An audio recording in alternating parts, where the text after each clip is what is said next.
All right, welcome back to the channel, everybody. Well, what we're about to dive into right now are all of the tier list, the one and only tier list for Lord of the Rings: Rise to War good side units, blue, purple, and gold.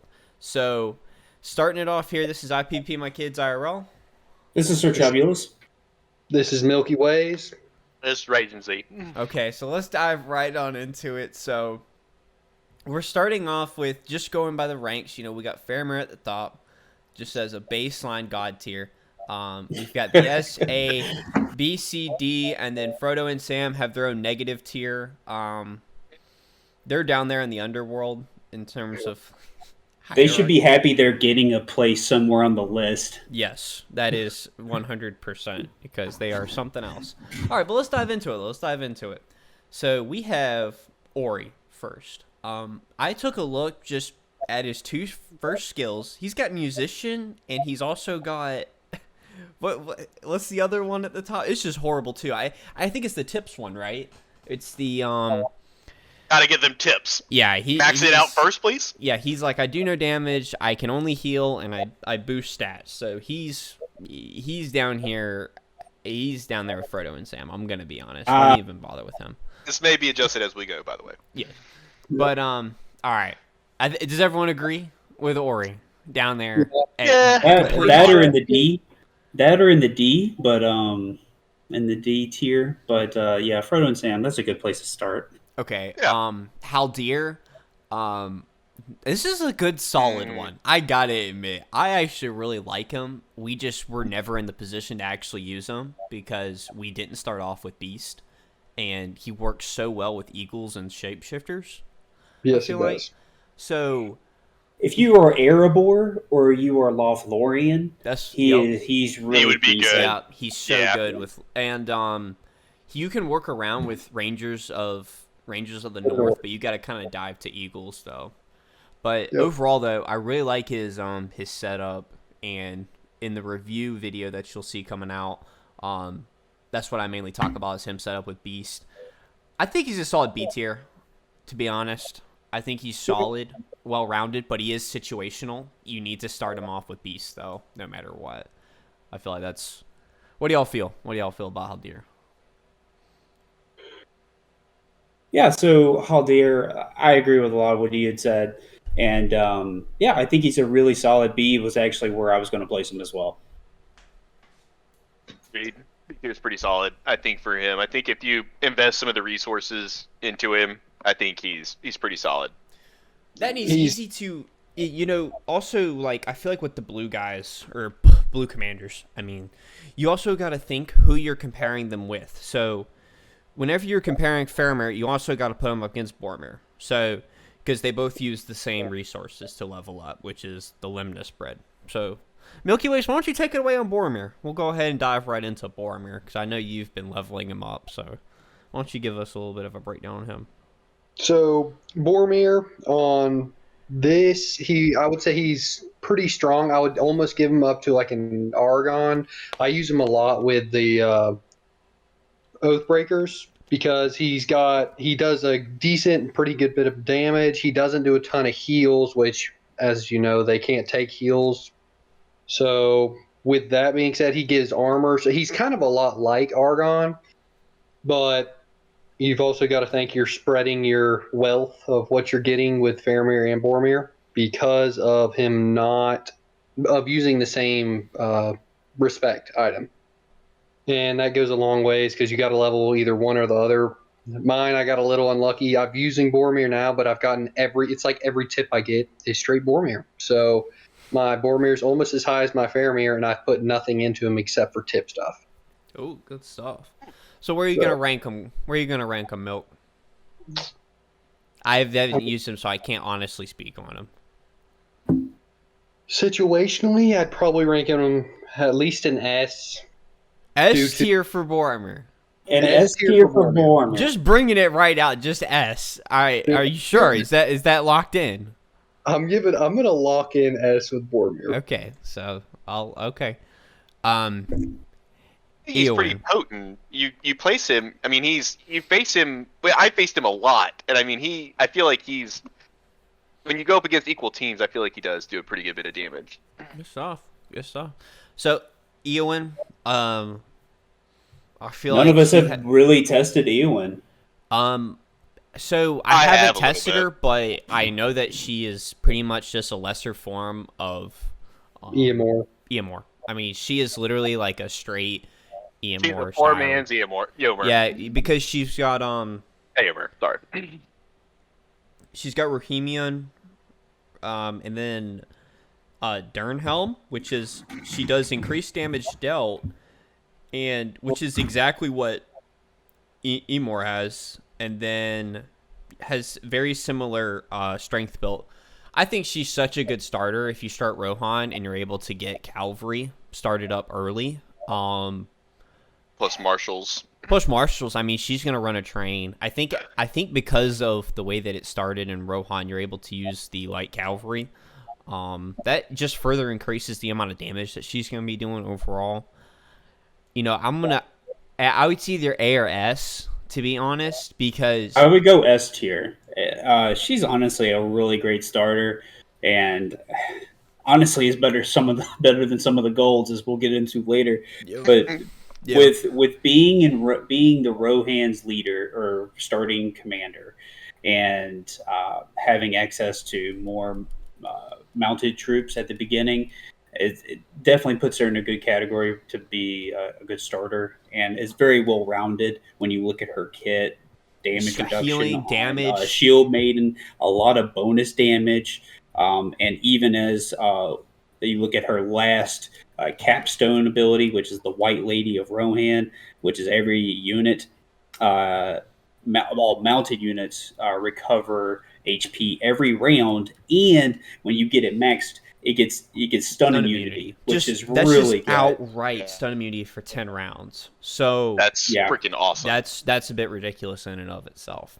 So now it is for mounted troops, so yeah. just keep that in mind. So that is the only, I guess, caveat. She's not as situational as Haldir, for instance, where it's beast and you kind of have to conscript them with using gold, and they're a hassle to get, and they're limited.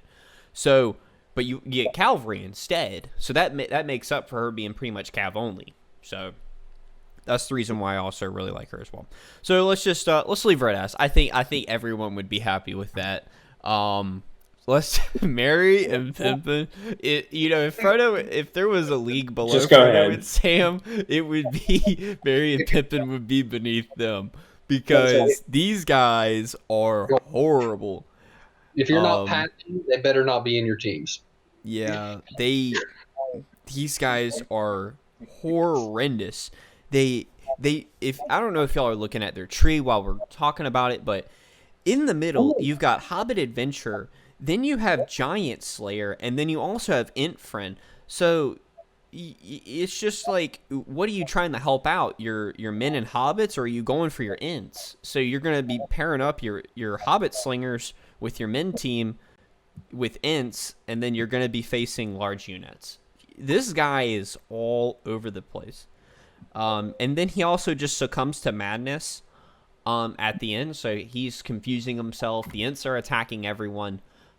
This unit's all over the place. I had to look through everything to make sure I was saying this right. He only has one active ability from the looks of it, and it's Wild Magic. It's towards the end. Mm-hmm.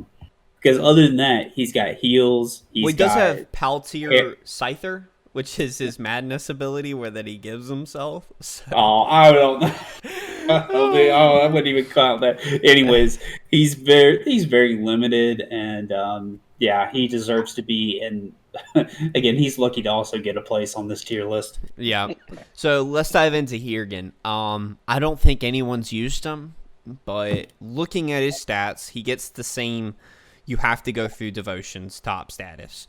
I'm just not a big fan overall of the might and speed percentages. Like, it's only 7% overall, which is good, but it needs to line up perfectly where it's might plus whatever you're looking for, and in this case speed.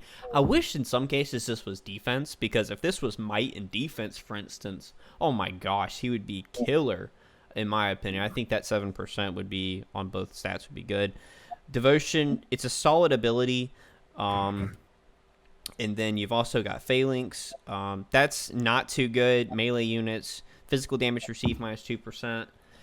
Some of these are just, whenever you're going through the early stages of this game, you're mashing together teams, and you're not really able to make a full setup of what you like between levels 1 and 20. You're like, well, I guess archers are going to be my only front line this game, or for this level 10 tile I'm going to, which is actually what I'm running into on my Agmar playthrough, is I'm just running at tiles with full archer teams. So, I don't like that being, and whenever I look at a good skill, you have to look at the 2 side skills that comes with it, because you're investing 15 points already most of the time into that skill. So you've got to have a solid starter that also you can devote all of your resources in for those 2 skills, and that's partly why we're ranking them the way we are.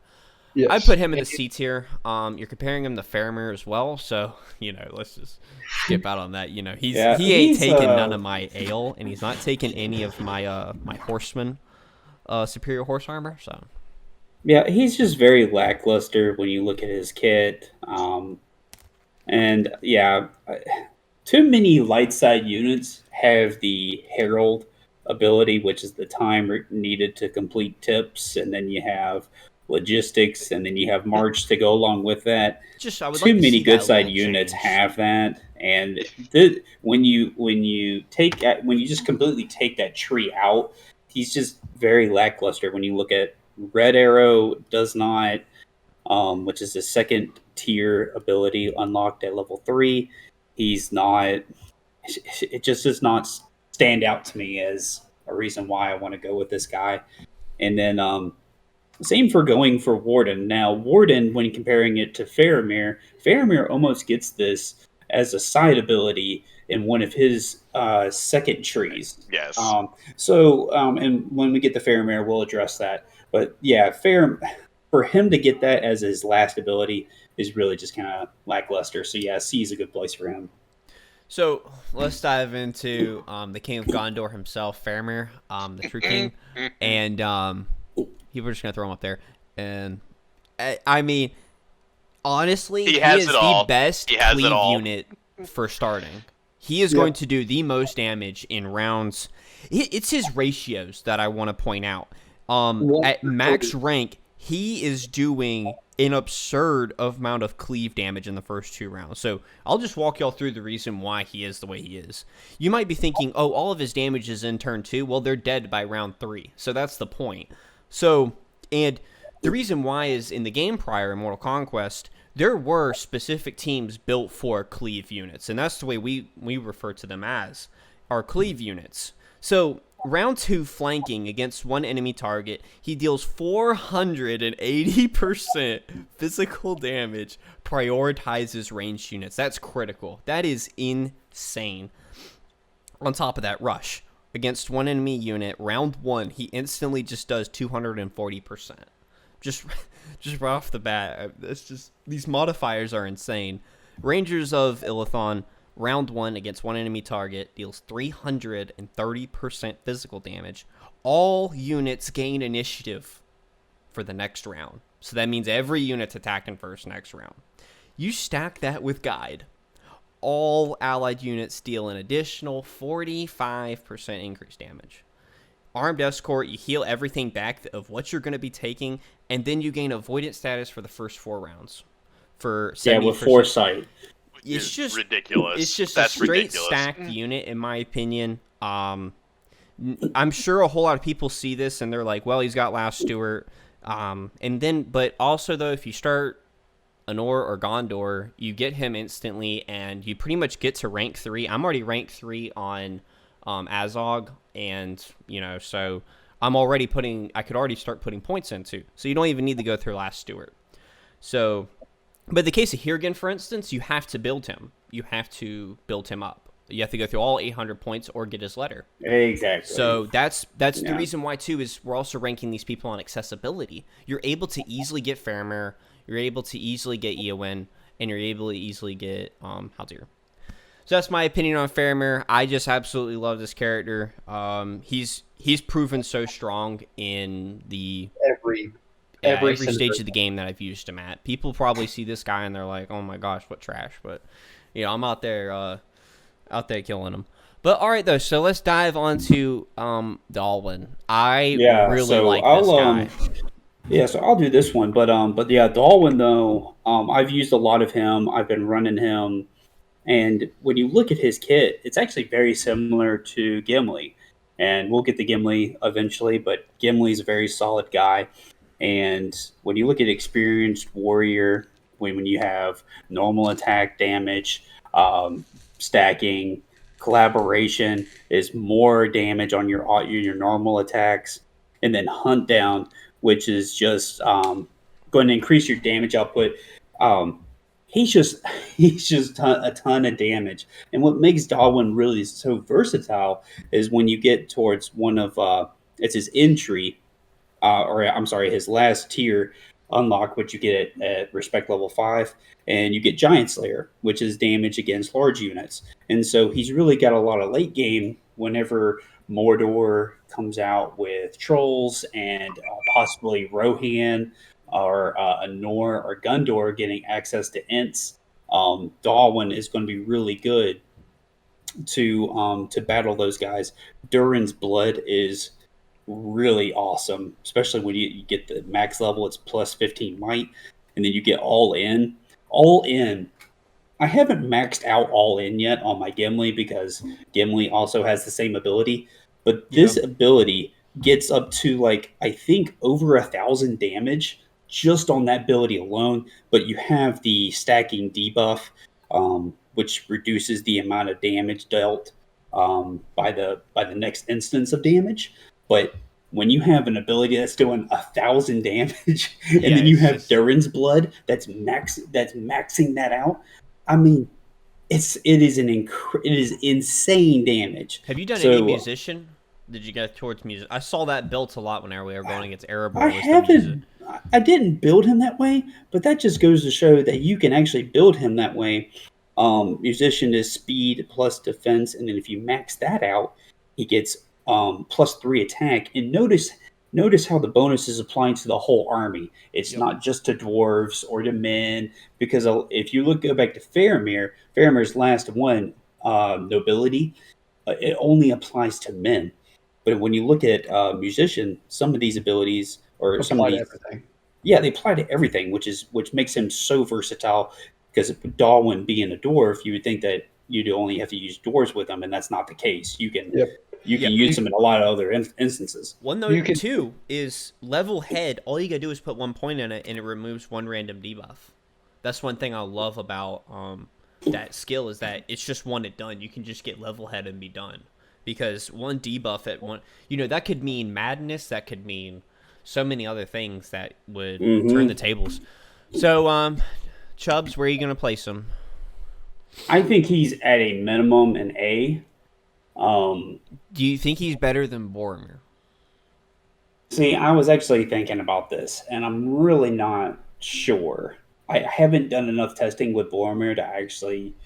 So, all right, Cole, you might get vetoed here because I think I might veto this Boromir move. Let me get him. I might veto him and put Darwin at least down here. Here's the problem with Dwalin and Boromir. Boromir's a leader, so he gains 5 command status. So your troop numbers outdo.